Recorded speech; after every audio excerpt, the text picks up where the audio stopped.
Hi viewers, welcome to Andhra Prabha. నేను మీ ఉమ. గౌతమి చౌదరి మొన్నటి వరకు మనం చాలా కేసులో చూస్తూనే ఉన్నాం. Dharma Mahesh, Gautami Chowdary issues. So recent డేస్‌లో కొంచెం అది ఓకే అనుకున్న టైంలో ఎప్పుడు కేసుల గురించి మాట్లాడే శేఖర్ భాష గారు కేసు పెట్టడం ఏంటనేది నాకు అర్థం కాంది. సో అది మనం అందరం చూస్తున్నాం. సో స్టూడియోలో శేఖర్ భాష గారు ఉన్నారు. మాట్లాడదాం. నమస్తే శేఖర్ భాష గారు. నమస్తే. ఎప్పుడు కేసుల గురించి మాట్లాడే శేఖర్ భాష గారు కేసు పెట్టడం ఏంటి? అంటే అందరి కేసుల గురించి ఎక్స్‌ప్లెయిన్ చేసి మాకు ప్రూఫ్స్ ఇచ్చే శేఖర్ భాష గారు ఈరోజు ఎళ్లి కేస్ ఎందుకు పెట్టాల్సొచ్చింది గౌతమి చౌదరి మీద? కళా వైద్యుడు కళా వైద్యంతోనే వికటించినట్టుగా. సో, అలా ఏం లేదు. ఇప్పుడు చాలా సార్లు ఏదో మనల్ని తిట్టినా, లేపోతే డిఫేమింగ్‌గా మాట్లాడినా గూడా, ఆ క్షణాన ఎళ్లి కేసులు పెట్టేద్దాం, వాళ్ళంతా చూద్దాం అనిపిస్తది. కానీ, దీనికోసం మన జీవితంలో చాలా ఇంపార్టెంట్ టైం ఎందుకు వేస్ట్ చేయాలి? సరే మనం గూడా 4 తిట్లు తిట్టేసి ఊరుకుందామా అనిపిస్తది. అయితే ఇది ఆడవాళ్ళనుకోండి. ఇది చేసింది ఆడవాళ్ళనుకోండి. మరి మనం ఆడవాళ్ళు మనల్ని తిట్టొచ్చు. మనం ఆడవాళ్ళని తిట్టామనుకోండి, మళ్ళీ మోడెస్టీ ఆఫ్ వుమెన్ కింద మన మీద కేసు పెట్టే అవకాశం ఉంటది. సో, ఒకవేళ వాళ్ళు గనక తిడితే మనం పద్ధతిగా తీసుకెళ్ళి ఆ సాక్ష్యాలను తీసుకెళ్ళి పోలీస్ స్టేషన్‌లో ఇచ్చాం. అయినా వాళ్ళు కేసు చేస్తారని గ్యారంటీ లేదు. ఎందుకంటే ఆడవాళ్ళ మీద కేసు చేయాలంటే మన పోలీస్ వ్యవస్థలో దానికి పెద్ద తతంగం. అదే మగాడి మీద కేసు చేయాలంటే చిటికెలో అయిపోద్ది. ఎళ్ళి పెద్ద సాక్ష్యాలు కూడా ఉండక్కర్లేదు. నాకు ఏం జరిగింది, కొట్టేసాడు, తిట్టేసాడు, లేకపోతే నేను చచ్చిపోతా, ఇలా ఏదో 4 మాట్లాడితే టక్‌మని ఆన్ ద స్పాట్ ఎఫ్ఐఆర్ అయిపోద్ది. కానీ అది నిలబడతదా లేదా తెలీదు. మన వ్యవస్థ ఎలా డిజైన్ చేయబడిందంటే, ఆడవాళ్ళు ఎఫ్ఐఆర్‌లు పెట్టగలరు. కానీ ఎవరైనా సరే ఫైనల్‌గా కోర్టులో అబద్ధాలు చెప్తే నిలబడదు. ఇలా అబద్ధపు కేసులు కొన్ని వందలు వందలు సాగుతున్నాయి. మన దేశంలో మీకు రీసెంట్ స్టాటిస్టిక్స్ చెప్తా. 498 మొగుడు మీద మొగుడు నన్ను కొట్టాడు. ఏ సాక్ష్యం అక్కర్లా. పోయి మీరు కంప్లెయింట్ ఇచ్చేస్తే అయిపోద్ది. బట్ కంప్లెయింట్ అయిపోయిన తర్వాత వాడిని తీసుకురావడము, లేకపోతే అరెస్ట్ చేయడము, వాడి మీద ఎఫ్ఐఆర్ బుక్ చేయడము, వాడు ఉద్యోగం పోవడము, వాళ్ళ అమ్మానాన్నని తీసుకురావడం, ఇటువంటివి గత 30 ఏళ్ళుగా చాలా దారుణాలు జరిగి, చాలామంది చచ్చిపోయి, కుటుంబాలు చితికిపోయి నాశనం అయిపోయినాయి. జస్ట్ బికాస్ ఆఫ్ ఈ 498 అనే దరిద్రపు చక్రాల కింద నలిగిపోయిన కుటుంబాలు. ఇవి ఏం చేస్తారు, ఇలా అంటే పోలీస్ వ్యవస్థ ఆడవాళ్ళకి ఫస్ట్ బై డిఫాల్ట్ వాళ్ళని విక్టిమ్స్‌గా చూస్తదనమాట. మగవాడిని బై డిఫాల్ట్ అగ్రెసర్‌గా చూస్తది. నువ్వు ఏ తప్పు చేయక్కర్లా. తప్పు చేసింది ఆడవాళ్ళైనా, మగవాళ్ళైనా పక్కన పెట్టేసి బై డిఫాల్ట్ ఆడవాళ్ళు విక్టిమ్ అనే కోణంలోనే చూస్తారు వాళ్ళు. అందుకని వాళ్ళు ఏమిచ్చినా సరే ఆ సివియారిటీ ఎక్కువ తీసుకొని చేస్తారు. ఇక్కడ మనకు ప్రాబ్లమ్ ఏమవుతుందంటే, వీళ్ళు దీన్ని తప్పుడు యూజ్ చేసుకొని కేసులు పెట్టడం, మగాళ్ళని డబ్బుల కోసం డిమాండ్ చేయడం, లేకపోతే పగ తీర్చుకోవడానికి వాడడం, ఇవన్నీ కూడా చేస్తున్నారు. ఆ మీకు కోణంలో ఈవిడ వాళ్ళ భర్త మీద కేసు పెట్టింది. అది ఆ 498 క్వెషన్ నేను అడగబోతున్నాను. 498 కేసు పెట్టింది. Which is the most dreaded section. ఇండియాలో అతి దరిద్రపు సెక్షన్ ఏదని కొట్టండి. 498 అని కనపడకపోతే నన్ను అడగండి. హ్మ్. 498 ఎంత మిస్‌యూజ్ జరుగుతుందంటే, సుప్రీం కోర్ట్ జడ్జి సాక్షాత్తు ఇది లీగల్ టెర్రరిజంకి ఉపయోగపడుతుంది తప్ప దేనికి కాదని చెప్పారు. కానీ పోలీసులు ఏం చేయగలరు? పోలీసులు చట్టానికి బద్ధులు. వాళ్ళు చట్టంలో ఏముంటే అది చేయాలి వాళ్ళు. వాళ్ళని మనం తప్పట్టడానికి లేదు. వాళ్ళు చేస్తున్నారు. మనం చట్టాలు మార్చుకునే దిశగా మనం పోరాడాలి. ఆ పోరాటం నేను చేస్తూ, ఎప్పుడైతే ఈయన మీద ఇలా పెట్టిందో దానికి సాక్ష్యాలు ఏమున్నాయి అన్నీ నేను పరిశీలించి, ఎప్పుడైతే నా దగ్గరికి మీడియా వచ్చి అడిగితే నేను దానికి తగ్గట్టుగా సమాధానం చెప్పాను. అండ్ అలాగే సహేతుకరమైన ప్రశ్నలు లేవనైతే వాళ్ళని అడిగాం. ఏమ్మా, ఇప్పుడు మీరు మీ గిస్మత్ మండి నాది అని చెప్తున్నారు. కొన్నాళ్ళ క్రితం మీరు ఇదిగో వీడియో మీరు చెప్పిన మాట చూడండి, దీనికి ఏం సమాధానం చెప్తారు? సమాధానం చెప్పచ్చు.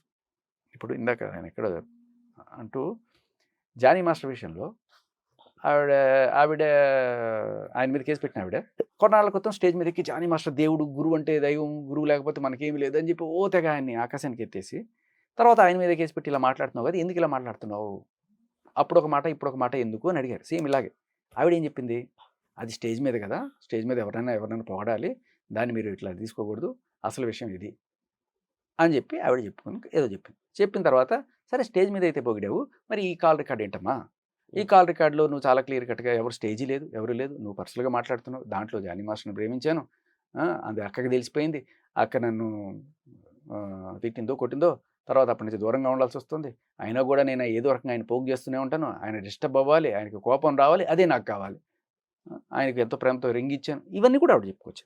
చెప్పగలిగితే చెప్పాలి, లేకపోతే ఆవిడ ఏం చెప్పింది, నేను కోర్టులో చెప్పుకుంటాను, లేకపోతే నేను సమాధానం చెప్పను బ్రదర్ ఏమన్నా అనుకోవచ్చు.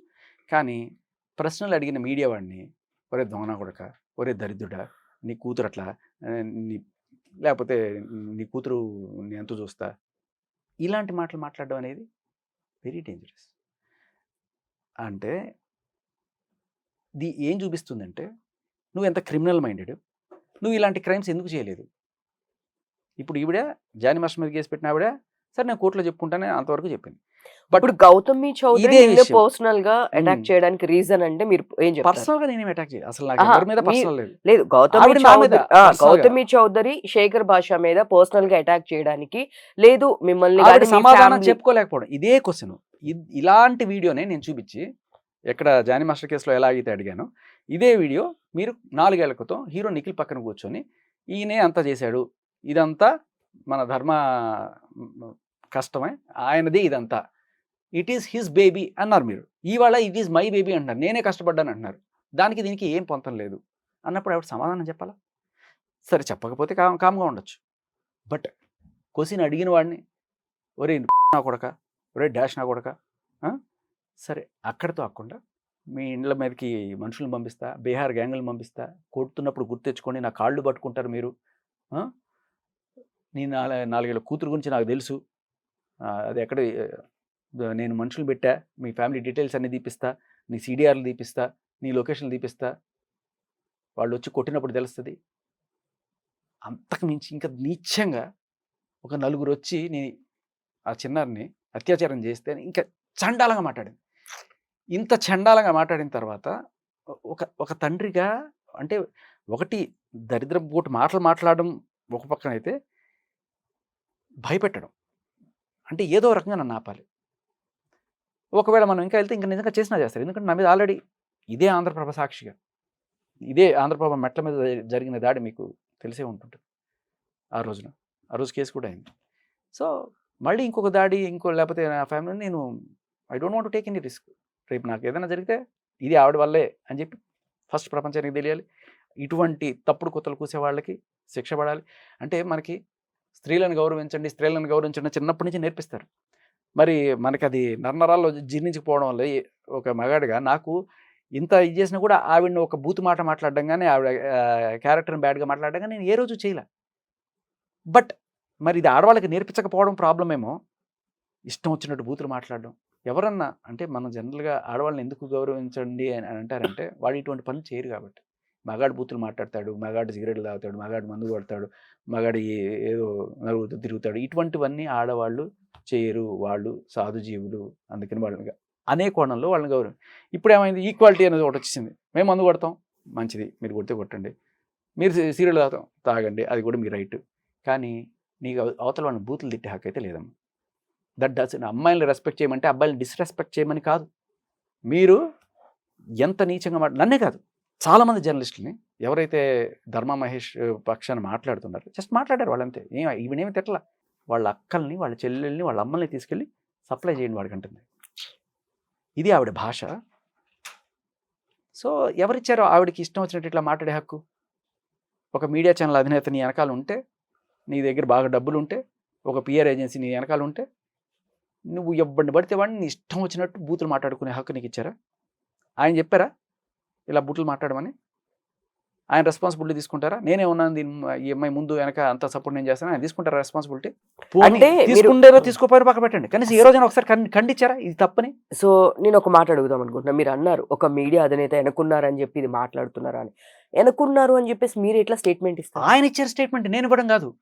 ఆయన ఒక రోజున ఏ రోజు నేను మాట్లాడలే, ఆధారం లేకుండా ఒక్క మాట మాట్లాడాడు శేఖర్ భాష. గుర్తు పెట్టుకోండి, ఏది ఆధారం లేకుండా. మీకు ఇప్పుడు నేను మాట్లాడిన ప్రతి దానికి ఆధారాలు ఇచ్చాను, మీరు చూపించగలిగితే చూపించండి.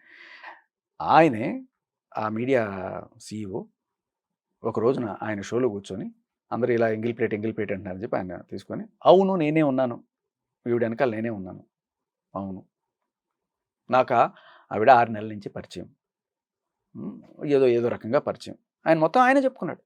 అవును నేను సపోర్ట్ చేస్తాను, సపోర్ట్ చేయండి, తప్పులేదు. కానీ ఆవిడ తప్పుల్ని కూడా మీరు సహిస్తూ ఆవిడ ఏం చేసినా రైట్ అని చెప్పి ఒక విషయాన్ని ప్రజల మీదకి చిమ్ముతున్నప్పుడు మీడియా వాళ్ళందరినీ తిట్టింది. అది రైట్ అంటారా ఆయన? అంటే నేను వెనకాల ఉన్న ఆవిడ ఎవరినైనా తిట్టచ్చు, ఎవరినైనా ఏమన్నా చేయొచ్చు, ఆఖరికి పసిపిల్లని కూడా ఇంత నీచంగా మాట్లాడచ్చు. ఎందుకంటే నేను ఉన్నాను కాబట్టి వెనకాల. నీ ధైర్యం చూసుకునే కదా ఆవిడ ఇట్లా మాట్లాడింది. ఇది నేనన్నమాట కదా, ఆయన అన్నారు. మరి అటువంటి ఆయన ఒకవేళ నువ్వు ఎవరికైనా సపోర్ట్ చేసినప్పుడు వాళ్ళు తప్పు చేస్తే వాళ్ళని దండించడమో లేకపోతే ఖండించడమో చేయాలి కదా. అలా చేసి అది ప్రపంచానికి కూడా తెలియజేసేట్టు చేయాలి కదా. లేకపోతే నేను అన్యాయాన్ని కడిగేస్తాను, నేను ఉక్కు మనిషిని, నేను నిప్పు, ఇన్ని మాటలు చెప్పుకునే మీరు మీకు ఇది కనపడలేదా? మూర్తి గారు డైరెక్ట్గా అడుగుతున్నాను, మీకు కనపడలేదా ఇన్ని మాటలు అన్నది? వదిలేయండి. ఇప్పుడు మీ ఎవరెవరో మీకు ఆవిడకి ఏదో సంబంధాలు అంటగట్టారు, ఈరోజు నేను అవేమి అంటలా, ఏ రోజు కూడా నేను అది కూడా నేను కాదేమో అనే మాట్లాడాను తప్ప, అది మనం ఆ కోణం. కానీ నేను ఒకటే అన్నాను, మీరు వేరే అమ్మాయికి ఈయనకి అక్రమ సంబంధం అంటగట్టి ఆవిడ క్యారెక్టర్ అసాసినేట్ చేశారు కదా, అలాగే వీళ్ళ రిలేషన్ అంటగట్టారు కదా, మరి అటువంటిది మీకు ఎవరన్నా అంటగడితే మీకు ఎంత పెయిన్ అనిపిస్తుంది? అటువంటిది మనం వేరే వాళ్ళకి చేయడం సంస్కారం కాదు కదా సార్ అని అడిగాను. కరెక్టే కదా? అలాగే చిన్నపిల్లల్ని ఈ విషయాల్లోకి తీసుకొచ్చి వాళ్ళని గురించి నీచంగా మాట్లాడడం అనేది కరెక్ట్ కాదు అనే విషయం ఆయన కనీసం ఇవాళ దాకా ఆయన షోలో ఖండించాలని అనిపించలేదు ఆయనకి. అంటే ఆయన సపోర్ట్ కూడా చేయట్లేదు. అంటే ఆ తప్పు మాట్లాడేదానికి ఆయన సపోర్ట్ చేస్తారు అనే ఆయన మాట కూడా సపోర్ట్ రాలేదు కదా. చేయట్లేదు, సపోర్ట్ చేస్తారు వేరే విషయం. ఒక జర్నలిస్ట్గా నేను అన్యాయాన్ని ఖండిస్తాను, నేను న్యాయం పక్షాన్ని నిలబడతాను అని చెప్పే మనిషికి ఇది అన్యాయం అని అనిపించలేదా? అన్యాయం అని అనిపించింది కాబట్టే పోలీసులు ఇవాళ కేసు పెట్టారు. ఇది తప్పు అని ప్రతి ఒక్కరికి అనిపించింది కాబట్టి ఆఖరికి సోకాళ్ళు ఫెమినిస్టులు కూడా వచ్చి దీన్ని ఖండించారు. కానీ ఆయన ఒక్కరోజు ఒక మాట మాట్లాడలేదు. ఆయన మీద పడ్డ నిందని గడుక్కోవడానికి ఆయన రకరకాలుగా ప్రయత్నిస్తున్నాడు తప్ప, స్టిల్ ఆయన ఇది కనుక ఒక మాట ఆయన అనుంటే కనీసం ఒక పాజిటివ్ అయ్యేవాడు. బిగ్ బాస్లో ఆటలో కొన్నిసార్లు అప్పటిదాకా నెగిటివ్ ఉన్న వాళ్ళు ఒక చెడ్డ వ్యక్తిని ఎత్తి చూపించి వాళ్ళని కడిగేశారనుకోండి, వాళ్ళు వెంటనే పాజిటివ్ అవుతారు. సో ఆయన ఆ ఛాన్స్ కూడా తీసుకోవాలి. సో అసలు ఇప్పుడు గౌతమి చౌదరి మీద మీరు పెట్టిన కేసు ఏంటి? ఎఫ్ఐఆర్ ఫైల్ అయిందా? అయిపోయింది. అసలు ఏంటి అసలుకి? ఎఫ్ఐఆర్ ఫైల్ అయింది 817/2025 పంజగుట్ట పిఎస్. అందులో మీకు 352, 353 సెక్షన్స్ కింద పెట్టారు. దీంతోపాటు ఐటీ యాక్ట్ సెక్షన్ 67 పెట్టారు. సో ఈ సెక్షన్స్ అన్నీ కూడా పెట్టారు. బట్ దీనికి తోడు మేబీ విచారణలో ఇంకా ఛార్జ్షీట్లో ఏమైనా యాడ్ అయ్యే అవకాశం ఉంటుంది. నేను పోక్సో ఎందుకు పడలేదనేది నేను ఫస్టే ఆయన్ని సంప్రదించాను, సీఏ గారిని సంప్రదించినప్పుడు, సార్ ఇట్లా చిన్నపిల్లని టార్గెట్ చేసి మాట్లాడుతుంది అంటే ఆయనకి ఇది పోక్సో అవుతుందేమో చూడండి అన్నట్టుగా ఆయన చెప్పారు. బట్ మేబీ వాళ్ళు ఎందుకో ఒక సేఫ్ సైడో లేకపోతే ఒక దీంట్లో చేశారు. అంటే మేబీ కొన్నిసార్లు ఈ హడావిళ్ళు కూడా ఉంటాయి కదా, ఈ జూబ్లీ ఎలక్షన్స్ టైంలో అంతా నడిచింది ఇది. సో మొత్తానికి కేసు అయితే అయింది, ఇవి సెక్షన్లు పడ్డాయి. ఇది రేపు ఇంకా మారచ్చు గట్టిగా. నేనైతే ఖచ్చితంగా పోరాడతా. ఎక్కడి దాకా వెళ్దాం అనుకుంటున్నారు శేఖర్ భాష ఈ ఇష్యూ మీద? రేపు ఎవరన్నా సరే, నేను ఆడపిల్లని కాదా కాబట్టి నాకు అందరూ గౌరవిస్తారు, ఇస్తాం, ఖచ్చితంగా ఇస్తాం. కానీ that doesn't mean you can disrespect a man. Respect అనేది ఇచ్చి పుచ్చుకోవాలి. అండ్ ఇంకొకటి, ఫ్యామిలీని టార్గెట్ చేసి గొంతులు మోయించడం, నిజాన్ని నొక్కేయడం, ఇటువంటివి చేస్తున్న వాళ్ళకి కూడా ఇది గుణపాఠం కావాలి. ఏదన్నా చేస్తాను, డబ్బు ఉంది కదా, డబ్బు మతం ఉంది కదా, లేకపోతే నా వెనకాల మీడియా వద్దల సపోర్ట్ ఉంది కదా అని చెప్పి చేస్తాను అనుకునే వాళ్ళకి కూడా ఇది ఒక లెసన్ అవ్వాలి. అన్నిటికంటే మించి నాకు ఒక సెక్యూరిటీ ఫస్ట్ పాయింట్. ఓకే. నాకు జరిగితే, నా ఫ్యామిలీకి ఏదైనా జరిగితే అది ఆవిడ పైనకి వస్తుందని. ఓకే. సో ఇప్పుడు కనుక అంటే చూసుకుంటే ఎందుకు శేఖర్ భాష ఈ అబ్బాయిలకి మాత్రమే సపోర్ట్ చేస్తూ, అసలు ఈ ఇష్యూలో ఇప్పుడు అది wife and husband issue, third person ఇంకొక పర్సన్ మీడియా పర్సన్ ఉన్నారు, అదంతా పక్కన పెడితే అసలు ఒక wife and husband issues personal matter, మనం ఎందుకు డీల్ చేస్తాం? Personal matter. ఒక వైఫ్ అండ్ హస్బెండ్ ఇష్యూలో ధర్మ మహేష్, గౌతమి చౌదరి అనేది వాళ్ళిద్దరు వైఫ్ అండ్ హస్బెండ్, వాళ్ళకి ఏదో పర్సనల్ ఇష్యూస్ ఉన్నాయి, ఇది అంతా బయటకు వచ్చింది, మీడియాలో అంతా చూసాము. సో దాంట్లో థర్డ్ పర్సన్ ఎవరో ఉన్నారని, ఆ మహేష్కి ఎవరితో ఎఫ్ఐఆర్ ఉందని గౌతమి, లేదు ఆ అమ్మాయికి ఇంకోళ్ళతో ఎఫ్ఐఆర్ ఉందని చెప్పి ధర్మ మహేష్, వీళ్ళందరూ మాట్లాడడం బాగుంది. ఇది ఒక ఫ్యామిలీ ఇష్యూలా ఉంది చెప్పాలంటే. సో ఈ ఫ్యామిలీ ఇష్యూకి శేఖర్ భాషకి సంబంధం ఏంటి? మధ్యలో అసలు మీరు ఎందుకు వెళ్ళాల్సి వచ్చింది? ఇప్పుడు మీ డైరీ రాసుకున్నారనుకోండి, అది నేను వెళ్ళి తొంగి చూస్తే అన్న తప్పే కదా, మీ పర్సనల్ విషయం అది. మీరు అదే డైరీని తీసుకెళ్ళి ఫేస్బుక్లో పెట్టారనుకోండి, దాని గురించి నేను మాట్లాడడం తప్ప రైట్? పర్సనల్ విషయాలు పర్సనల్గా దాపెట్టుకోవాలి. మీరు తీసుకొచ్చి బజార్ను పెట్టి దాని గురించి నేను క్వశ్చన్ చేయకూడదు. ఇప్పుడు ఆవిడ ఏం చేసింది? క్వశ్చన్ కూడా చేయడం కాదు, ఆవిడ పర్సనల్ విషయాలు కూడా నేను క్వశ్చన్ చేయలేదు. ఇప్పుడు ఒక మనిషి నా కళ్ళ ముందు అన్యాయంగా పొడిచేస్తున్నారు, వాళ్ళు మొగుడు పిల్లలు పొడుచుకుంటారు, చంపుకుంటారు, నీకు ఎందుకయ్యా అనొచ్చు. నువ్వు 4 గోడల మధ్య చేసుకో, నేను రాను, మీ బెడ్రూమ్లోకి వచ్చి నేను తొంగి చూడండి. నువ్వు వచ్చి నడి బజార్లో కూర్చొని వాడిని పొడవడానికి వచ్చావు, ఆపాలా వద్దా? క్లియర్ కట్గా ఆవిడ నడి బజార్కి ఇచ్చింది వాళ్ళ కుటుంబాన్ని, వాళ్ళ అమ్మని హీరోయిన్లతో పక్కలేస్తుంది, కొడుకుంది, వాళ్ళ అక్కనో చెల్లెలనో డ్రగ్స్ అంటది, 1 నైట్ స్టాండ్లు అంటది, నోటికి వచ్చిన మాటలు. ఆ రీతు చౌదరికి తనకి సంబంధం అంటే, ఆ అమ్మాయిని షుగర్ డాడీస్ ఎంతమంది ఉంటారు, ఇలా ఎంతమంది వెళ్ళకపోద్ది అని చెప్పి జస్ట్ వాళ్ళు వాకింగ్ చేసిన ఫుటేజ్, దాంట్లో ఇంకేం లేదు. ఇలా మీరు అనుకుంటున్నారు నేను అబ్బాయిల పక్షాన్ని మాట్లాడతాను, దీంట్లో ఎంతమంది, ఒక్క అమ్మాయి గురించే మీరు అమ్మాయి అనుకుంటున్నారు. మరి వీళ్ళందరూ అమ్మాయిలు కదమ్మా, వాళ్ళ అమ్మ కదా, అవును. వాళ్ళ అక్క కదా, వాళ్ళ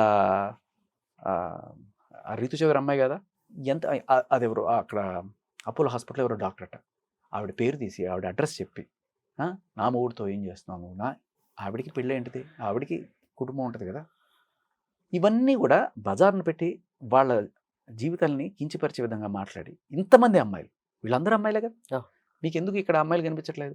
5 మంది అమ్మాయిలు నేను సపోర్ట్ చేసినట్టు ఒక అమ్మాయికి ఎగనెస్ట్గా ఉంటే కాదు. ఐ మీన్ 5 మంది అమ్మాయిలు నేను సపోర్ట్ చేసినట్టే కదా. అండ్ కానీ నాకు అర్థం కాని పాయింట్ ఏంటంటే, అసలు ఇవన్నీ చేయడం వల్ల అమ్మాయికి ఉండే యూజ్ ఏంటి? గౌతమి చౌదరికి ఉన్న చాలా మంచి ప్రశ్న. ఇప్పుడు కోర్టులో పద్ధతిగా ఎఫ్ఐఆర్ పెట్టింది 498. మామూలుగా 15 రోజుల లోపల దాని కథ ఏంటి తేల్చాలి పోలీసులు, ప్రస్తుతం ఉన్న నామ్స్ ప్రకారం. ఇదివరకు ఇట్లాగా దాంట్లో అరెస్టులు లేవు. ఇదివరకు 498 అనగానే తీసుకొచ్చి అరెస్ట్ చేసి అంతా చేసేవాళ్ళు, అమ్మని నాన్నని ఎంతమందిని పెడితే అంతమందిని తీసుకొచ్చి చేయమని చట్టం. ఇప్పుడు మార్చేశారు, ఇట్లా చాలామంది చచ్చిపోతున్నారు దీనివల్ల అని చెప్పి. సో కాబట్టి అక్కడ వర్కౌట్ అవ్వదు, సాక్ష్యాలు లేకపోతే ఏమి చల్లదు. ఆవిడ చూపించిన 2 సాక్ష్యాలు సరే, అవన్నీ పోలీసులు తెరుస్తారు. కానీ ఆ 2 సాక్ష్యాల్లో కూడా ఏంటి, అందులో ఒకటి ఫోన్ కాల్, అది ఎలా పట్టుకొచ్చావు నువ్వు, అతని ఫోన్ ట్రాప్ చేస్తున్నావా, అతని బెడ్రూమ్లో కెమెరా పెట్టానంటావు, ఇదేంటి అల్టీరియర్ మోటివ్ కదా. ఇప్పుడు నువ్వు ఆయన విడిపోయారు, జనవరిలో విడిపోయారు. ఇప్పుడు విడిపోయిన 6 నెలలకో 3 నెలలకో ఆయన మా నాన్న ఆయన ఎక్కడో ఇంట్లో ఉంటున్నాడు, నీ మా నాన్న నువ్వు ఎక్కడో ఉంటున్నావు, ఎప్పుడన్నా వచ్చి కొడుకుని చూసుకోవడానికి వచ్చిపోతున్నాడు, అప్పుడు కూడా నువ్వు షీటీమ్స్ని ఫోన్ చేసి కేసులు పెడుతున్నావు. అది పక్కన పెడితే ఆయన ఇంట్లో నువ్వు కెమెరా ఎందుకు పెట్టాలి? విడిపోదాం అనుకున్నారు కదా, విడిపోయారు కదా, ఆయన మా నాన్న ఆయన నీ మా నాన్న. ఇప్పుడు నువ్వు మూర్తి గారితో ఏ కాఫీ హోటల్లో వెళ్ళి కాఫీ తాగావో లేకపోతే టిఫిన్ తిన్నావో అవన్నిటిని ఆయన తీసుకొచ్చి ఇదిగో కాఫీ తాగారు కాబట్టి అదే, ఇదిగో ఇది చేశారు కాబట్టి ఇదే, ఆయన ఏ రోజు కూర్చోలేదు కదా. నువ్వు వచ్చిన తర్వాత ఆయన వచ్చి మాట్లాడాడు, ఎంగిల్ ప్లేట్ ఏదో మాట్లాడాడు. బట్ అక్కడ జరిగింది ఏంటి ఇది. సో ఆయన మా నాన్న ఆయన బతుకుతుంటే అక్కడ కెమెరాలు పెట్టి ఆయన ఏదో ఇది చేసి చేసుకుంటే ఆయన బయటకు వచ్చి మాట్లాడాడు, విచ్ ఈజ్ రాంగ్.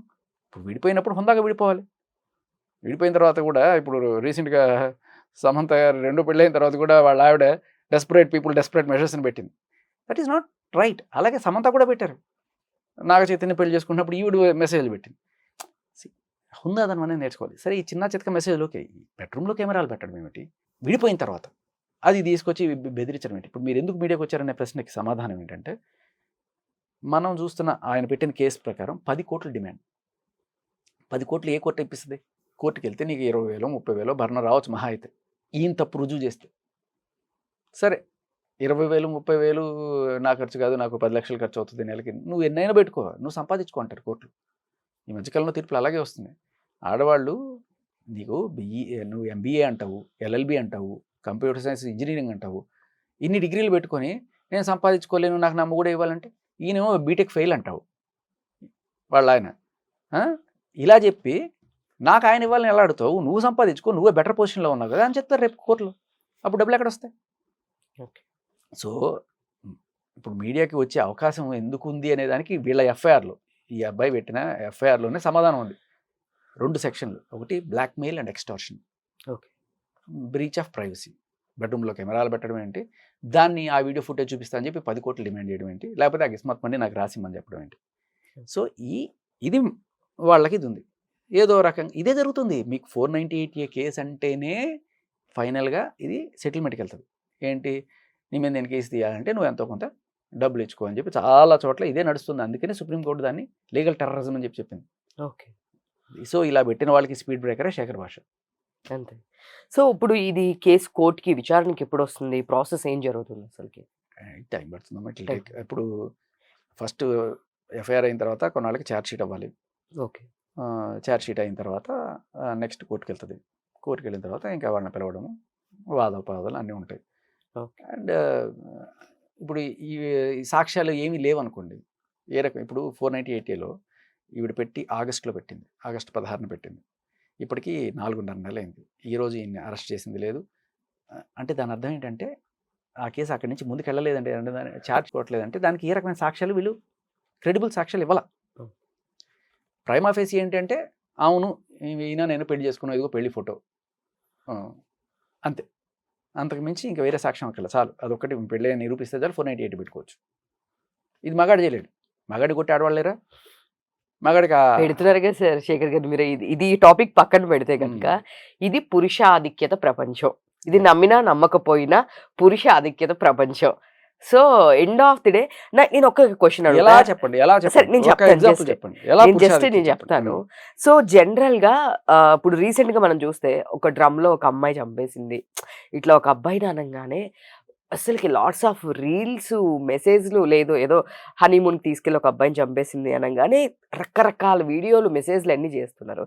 సో రోజుకి ఎంతమంది అమ్మాయిల్ని అబ్బాయిలు చంపుతున్నారని, ఇప్పుడు కాదు, ఇది ఇప్పుడు ఈ జనరేషన్, నాకు తెలిసినంత వరకు కొంతకాలం నుంచి ఈ అమ్మాయిలు ఇష్యూ నడుస్తుంది, ఇలా చేశారు అని చెప్పేసి వస్తుంది. బట్ ఎన్ని సంవత్సరాల నుంచి అమ్మాయిలు దీనికి గురవుతున్నారు, సో ఎంత టార్చర్ అనుభవిస్తున్నారు. ఇక్కడ మనం చూడాల్సింది ఏంటంటే వెధవలు మంచివాళ్ళు, దీంట్లో ఆడ మగ తేడా లేదు. రెండు వీళ్ళల్లోనూ వెధవలు ఉంటారు, మంచివాళ్ళు ఉంటారు. ఎధవలు మంచి వాళ్ళని ఇబ్బంది పెడతారు. అయితే ఈ ఎధవల మీద కేసులు పెట్టాలి, ఎధవల్ని జైల్లో పెట్టాలి, ఎధవల్ని శిక్షించాలి. ఈ ఎధవల్లో మగాళ్ళున్నా ఆడవాళ్ళున్నా అదే న్యాయం చేయాలి. ఇక్కడ జరిగేది ఏంటంటే ఈ ఎధవల్లో ఆడవాళ్ళకు ఒక న్యాయం, మగవాళ్ళకు ఒక న్యాయం అవుతుంది. మగాళ్ళని డైరెక్ట్గా చేస్తాం. ఇక ఈ ఎధవలు కొంతమంది మగాళ్ళ మీద పెట్టే కేసులకి ముందు వెనక చూసుకోకుండా వాళ్ళని తీసుకెళ్ళి లోపలేస్తున్నారు, మంచి వాళ్ళని కూడా. సో ఇక్కడ మీరు ఎప్పుడు కూడా మనం ఆడ మగ అని పక్కన పెట్టేసి మంచివాళ్ళు చెడ్డవాళ్ళు అనే కోణంలోనే చూడండి. ఇక్కడ మగవాళ్ళకి అన్యాయం జరుగుతుంది నేను ఎందుకంటున్నాను, మగవాళ్ళకి అన్యాయం చేస్తుంది ఆడవాళ్ళు కాదు, చట్టం. చెడ్డవాళ్ళు రెండు పక్షాల్లో ఉంటారు. కానీ ఒక అమ్మాయి కనుక చెడ్డదైతే ఆవిడ చట్టం సహకారం తీసుకొని వీడిని ఎంతవరకు బజారుకి ఎడ్చగలదు, వీడి జీవితం ఎంతవరకు నాశనం చేయగలదు అనేది ఈ చట్టం చేస్తుంది. చట్టమే ప్రాబ్లం ఇక్కడ. చట్టము పోలీసు వ్యవస్థ. నేను పోలీసులను తప్పట్టను, చట్టం ఏం చెప్తే పోలీసులు చేయాలి. సో చట్టం మారితే పోలీసు వ్యవస్థ మారుతుంది. ఇప్పుడు 498 మారింది ఇన్నాళ్ళ పోరాటంలో. ఇలాగే తప్పుడు కేసులకు సంబంధించి కూడా మారాలి. ఈ తప్పుడు రేప్ కేసులు పెడుతున్నారు, తప్పుడు పోక్సోలు పెడుతున్నారు. ఎంత విచిత్రం అమ్మా. 22 ఏళ్ళ వాళ్ళు వీళ్ళు వచ్చి పోక్సోలు పెడతారు. ఏది 4 ఏళ్ళు రిలేషన్లో ఉండి. ఎంత హాస్యాస్పదం అంటే ఇంకా దాని గురించి మళ్ళీ మాట్లాడితే నోరు ముయించడానికి కేసులు పెట్టడాలు, సాక్ష్యాలు బయటకు చూపించకూడదు. సో సాక్ష్యాలంటే గుర్తొచ్చింది, ఎక్కలేని సాక్ష్యాలని శేఖర్ భాష గారికి ఎక్కడ దొరుకుతాయో నాకు అర్థం కాదు. సో ఏదైనా ఒక ఇట్లా ఇష్యూ జరిగిందంటే మిగతా వాళ్ళందరూ డిబేట్స్ మాట్లాడతారు, చాలా మంది మాట్లాడుతుంటారు. బట్ శేఖర్ భాష గారు మాత్రం కాల్ రికార్డ్స్, నిజం చెప్పండి, ఆన్ రికార్డ్స్ అవన్నీ తీసుకొని వస్తారు. మీకు నిజం చెప్తారు, నా భుజాల పైన గన్ను పెట్టుకున్నారు మీడియా వాళ్ళు. ఎలా అంటే మీడియాలో ప్రతి ఒక్కళ్ళకి ఇది దొరికినప్పుడు చెప్పాలని ఉంటుంది. ఎందుకు పెద్దవాళ్ళతో గొడవ, మనం ఎవరన్నా సరే మధ్య మార్గంగా వేరే వాళ్ళని చూసుకుందాం. ఈ శేఖర్ భాష గారు వాడిని తీసుకొస్తే మాట్లాడతాడు, వాడి కేసుల మీద భయం లేదు, ఏమైనా సరే ధైర్యంగా మాట్లాడతాడు అని చెప్పి నన్ను ఇంటర్వ్యూ పిలిచి నేను డైరెక్ట్గా ఉన్న సాక్ష్యాలను ఇవి మీడియా వాళ్ళకి కూడా వస్తాయి సాక్ష్యాలు. సార్ ఇవి వచ్చే చూడండి, దీని గురించి మీరు మాట్లాడతారంటారు. చూస్తాను, దాన్ని వెరిఫై చేస్తాను, నిజంగా ఉంది అంటే నేను మాట్లాడతాను. పర్లేదు, కాల్చండి, నా మీద పెట్టి కాల్చండి, నేను సమిధునైనా పర్లా, ఒకరికి న్యాయం జరుగుతుంది అనుకుంటే. బట్ మీరు గమనిస్తే నేను నా ఇన్స్టాగ్రామ్ ఛానల్లోనూ నా ఫేస్బుక్లోనూ నేనేం చేయట్లా. ఇదంతా కూడా మీడియా వాళ్ళు నమ్మారు, దీంట్లో ఒక నిజం ఉంది, దీన్ని మనం బయటకు తీసుకురావాలని ఎప్పుడైతే మీడియా అనుకుంటుందో వాళ్ళకున్న ఆబ్లిగేషన్స్లో వాళ్ళు డైరెక్ట్గా చేయలేకపోతే ఖచ్చితంగా దీన్ని మాట్లాడగలిగేవాడు ఒకడు ఉన్నాడు, శేఖర్ భాషను పిలుద్దాం, వాడు ఖచ్చితంగా మాట్లాడతాడు అని నన్ను పిలుస్తారు. అప్పుడు ఏమవుతుందంటే ఇట్స్ జస్ట్ తర్వాత వచ్చే క్వశ్చన్ ఏంటంటే, అంటే ఏదో మరి అడగకపోతే బాగుండదు కదా అని అడిగినట్టుగా, మీరు ఎందుకు వస్తారు మీరు పిలిస్తేనే వస్తాను నేను.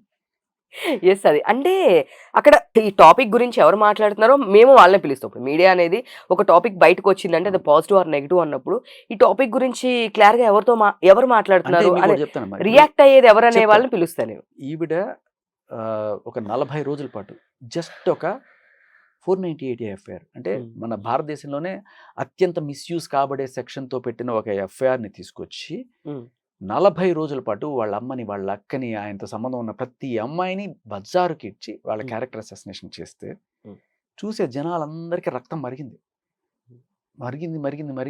సాక్ష్యాల కోసం వెయిట్ చేశారు. నా దగ్గరికి వచ్చిన సాక్ష్యాలు జనాల దగ్గరికి ఎందుకు రావనుకుంటున్నారమ్మా మీరు? వస్తాయి, కానీ మాట్లాడడానికి కూడా కావాలి. ఒకడు మాట్లాడడం మొదలెడితే అప్పుడు మొత్తం టేబుల్ తిరుగుతుంది. లావణ్య విషయంలో అయినా అదే జరిగింది. ఇలా అంటే నేను కంప్లీట్గా ఆడవాళ్ళకి అగ్నెస్ట్గానే మాట్లాడుతున్నాను అనుకుంటాను. మీరు గమనించండి, ఈ ఒక్క కేసులో 5 మంది ఆడవాళ్ళు బాధితున్నారు. జానీ మాస్టర్ కేసులో వాళ్ళ ఆవిడ, 2 పిల్లలు. నేను ఇదే అడిగాను, ఆయనకి పెళ్ళిందని నీకు తెలుసు కదా, సరే ఆయన తప్పు రైట్ పక్కన పెడతాం, నీ బుద్ధి ఏమవుతుంది? ఒక కొంప కూల్చి నా కొంప నిర్మించుకోవాలనుకుంటే ఏ రకంగా న్యాయం? ఒక ఆడదానికే కదా అక్కడ అన్యాయం జరుగుతుంది మళ్ళీ. ఆయన జైలుకి వెళ్ళి ఉండొచ్చు, కానీ ఈవిడ ఆయన కోసం జైలు దగ్గరికి పడిగాపులు కాసి బెయిల్ కోసం లాయర్ల కోసం 2 పిల్లల్ని వేసుకొని ఎంత కష్టమో ఒక ఆవిడకి. మీరు ఇక్కడ గమనించట్లా, నేను మగాళ్ళ కోసం నేను తప్పుడు సెక్షన్లకు అగెనిస్ట్గా పోరాడుతున్నాను. ఆ సెక్షన్లో లేకపోతే న్యాయం ఈక్వల్గా ఉంటే ఏ బాధ లేదు. అలాగే రాజస్థాన్ కేసు, ఇవన్నీ కూడా చాలా క్లియర్ కట్గా మన కళ్ళ ముందు కనబడుతున్న అన్యాయాలు. జస్ట్ బికాస్ 493 రాజస్థాన్ మీద పెట్టింది. అదేంటిది? అమ్మాయి అబ్బాయి ప్రేమించుకోవచ్చు, అబ్బాయి కనుక విడిపోతే అంటే ఒక లివిన్లో ఉండి అబ్బాయి మీద కేసు పెడితే 10 ఏళ్ళు జైలు శిక్ష అంట. అదే అమ్మాయి విడిపోతే నో కేసు అంట. ఇది ఎక్కడ న్యాయం? ఇది చట్టాన్ని నేను ప్రశ్నిస్తున్నాను. ఇది తప్పుడు. రాస్తే ఒక పర్సన్ అని రాయండి, ఆడ మగ అని ఎందుకు రాస్తున్నారు మీరు? వాళ్ళకు ఒక రూల్ అంటే దాని అర్థం ఏంటి? నువ్వు ఆడవాళ్ళకి చెప్తున్నావు ఎన్ని బ్రేకప్లు అయినా చేసుకో, ఎంతమందితో అయినా తిరుగు. మగాడికి అమ్మో నువ్వు బ్రేకప్ చేసుకోవాలంటే దాని పర్మిషన్ కావాలి రోయ్. మగాడికి బాధ్యతలు నేర్పిస్తున్నారు, ఆడవాళ్ళకి హక్కులు నేర్పిస్తున్నారు. ఈ క్రమంలో ఏమవుతుందంటే నా హక్కు అని చెప్పి తిట్టడం, నా హక్కు తాగడం, నా హక్కు, కానీ బాధ్యతలు ఎవరు నేర్పిస్తున్నారు? అది మన చట్టమే దగ్గరుండి పాడు చేస్తున్నట్టు. మనం ఎంతగానో గౌరవించుకునే మన మహిళల్ని, మన కల్చర్ని భారతీయ న్యాయ సంహిత అని పెట్టి భారతీయతే లేకుండా చేస్తున్నారు. Okay sir. Okay, thank you Shekhar Basha గారు. Thank you. అంటే అదే అంటే జనరల్గా మీరు మాకు ఎప్పుడు తెలుసు, బట్ సడన్గా మీరు సీన్లో అంటే ఎక్స్ప్లెనేషన్ కోసం జనరల్గా వాటి గురించి మాట్లాడుతున్నారు కదా, అలానే మాట్లాడుతున్నారు అనుకున్నాము. ఆల్ ఆఫ్ సడన్ ఎప్పుడు లేని శేఖర్ భాష గారు కూడా కేసులు పెడతారా అనిపించింది. సో దాని గురించి clarity ఇక్కడ కోసం కూడా ఒక చిన్నారి పిల్ల కోసం అదే ఇట్స్ ఎ ఒక వెరీ తండ్రి రాంగ్. పెట్టిన ఒక తండ్రి పెట్టిన, ఎస్ ఐ అండర్స్టాండ్. అంటే ఎవరైనా సరే ఒక చిన్న పాపను అలా మాట్లాడడం అనేది అసలు తప్పు. అంటే మీతో ఏదైనా ఉంటే మీతో చూసుకోవచ్చు, కానీ పిల్లల్ని, ఫ్యామిలీని, ఇంట్లో వాళ్ళని లాగడం అనేది అది ఎంతవరకు కరెక్ట్ కాదు. థ్యాంక్ యూ శేఖర్ భాష. రైట్.